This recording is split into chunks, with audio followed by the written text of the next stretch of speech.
এরকম ঝরঝরে বাসন্তী পোলাও বানাবেন নাকি? আরে বানানো একদম সহজ, কীভাবে বানাই দেখতে থাকুন। বাসন্তী পোলাও বানানোর জন্য আমি এখানে নিয়ে নিচ্ছি গোবিন্দভোগ চাল, এবং চালটাকে আমি একবারই ভালোভাবে ধুয়ে নিয়েছি, এবং গোবিন্দভোগ চালের উপর আমি দিচ্ছি 1 চামচ হলুদ, কিছুটা পরিমাণে লবণ এবং কিছুটা পরিমাণে ঘি দিয়ে গোবিন্দভোগ চালটাকে ভালোভাবে মাখিয়ে নিন। ঠিক এরকমভাবে মাখানো হয়ে গেলে রেখে দিন। এবার বাসন্তী পোলাও করার তাহলে আমি এখানে নিয়ে নিচ্ছি কাজু, কিশমিশ, দারচিনি, লবঙ্গ, এলাচ আর 2টো তেজপাতা। প্রথমেই একটা কড়াইয়ে কিছুটা পরিমাণে ঘি দিয়ে ঘিটা গরম হয়ে গেলে তাতে কাজু কিশমিশটা দিয়ে ভালোভাবে ভাজুন। কাজু কিশমিশটা কিছুক্ষণ ভাজতে ভাজতে যখন এরকম লাল লাল রং চলে আসবে তখনই কাজু কিশমিশটাকে তুলে রেখে দিন। এবার ওই ঘিয়ের মধ্যে দিয়ে দিন 2টো তেজপাতা, দারচিনি, লবঙ্গ, এলাচ দিয়ে যে চালটাকে মাখিয়ে রেখেছিলেন সেই চালটা ওই কড়ার মধ্যে দিয়ে ভালোভাবে ঘিয়েতে ভাজুন।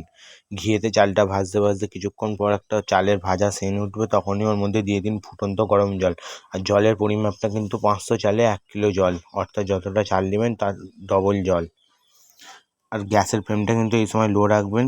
কিছুক্ষণ পর খুলে দেখবেন এরকম হয়ে এসছে, তখন কাজু কিশমিশ, 2 চামচ চিনি এবং কিছুটা গরম মশলা দিয়ে আরেকটুখানি গ্যাসটাকে লো ফ্লেমে রেখে কিছুক্ষণ নাড়ুন। যখনই দেখবেন এরকম ঝরঝরে এসছে পোলাওটা রেডি, নামিয়ে নিন।